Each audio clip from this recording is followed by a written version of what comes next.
તો મિત્રો આપણે કંઈક દેશી જુગાડ આ રીતે કર્યો છે ખાતર વાવવામાં. અમારા રોહિતભાઈ ખાતર વાવે છે. અત્યારે ખાતર સારામાં સારી રીતે હોવાય છે. આપણે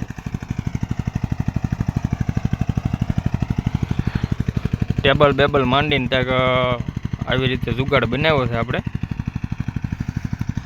અને સાહણું પણ સારામાં સારું પડે છે. આપણે ઉરિયા વાવવાનું શરૂ કરી દીધું છે, કારણ કે વરસાદ થતો નથી એટલા માટે ઊંડેથી વાવવાનું શરૂઆત કરી દીધી છે. કારણ કે ઉપર નખાય એમ નથી, વરસાદ થાય તો ઉપર નાખી જ છે, એટલા માટે આપણે વાવવાનું ચાલુ કરી દીધું છે ને. બાકી એકદમ ખાંડ જેવું મોરસ. આપણે એટલા માટે ચાલુ કરી દીધું વાવવાનું, કારણ કે એક હારે બે કામ થઈ જાય. કળિયું પણ શું કહેવાય, કળિયું નહીં પણ ભલકા અને રાપ પણ આંકવાનું છે. પછી સાહણું પણ લાગી જાય અને ઊંડેથી પડી જાય એટલે જમીન વાવઠી જાય તો કંઈક કપાસ મોલાજ સારી થાય. એટલા માટે આપણે આવી રીતે વાવવાનું ચાલુ કરી દીધું છે.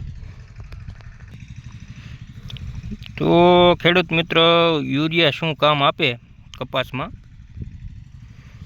તમને બધાને ખબર હોય તો કોમેન્ટમાં જરૂર કરજો. આપણે ઓપ્શન આપેલો જ છે ખેડૂત મિત્ર, તો બધાએ કોમેન્ટ કરવી મેરાવાલા કે ભાઈ શું આનાથી ફાયદો થાય કે નુકસાન થાય. તમારો અનુભવ બોલે એ પ્રમાણે આપણને કોમેન્ટ કરજો બધાય. બાકી તો જો આપણે ફૂલ લોડિંગમાં સનેડો હાલે છે. થોડીક ભીં પડે એવું લાગે છે સનેડાને.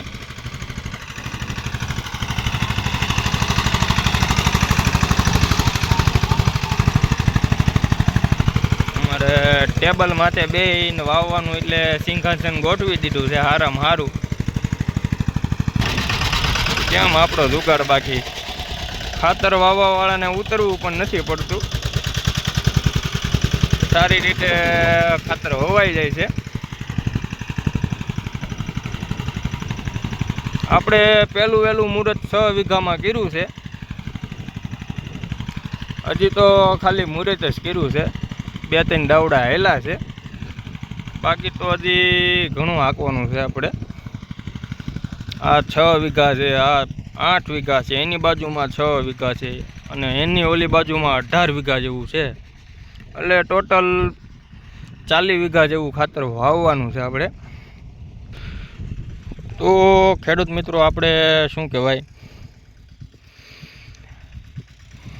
વીઘામાં કેટલું ખાતર નખાય યુરિયા,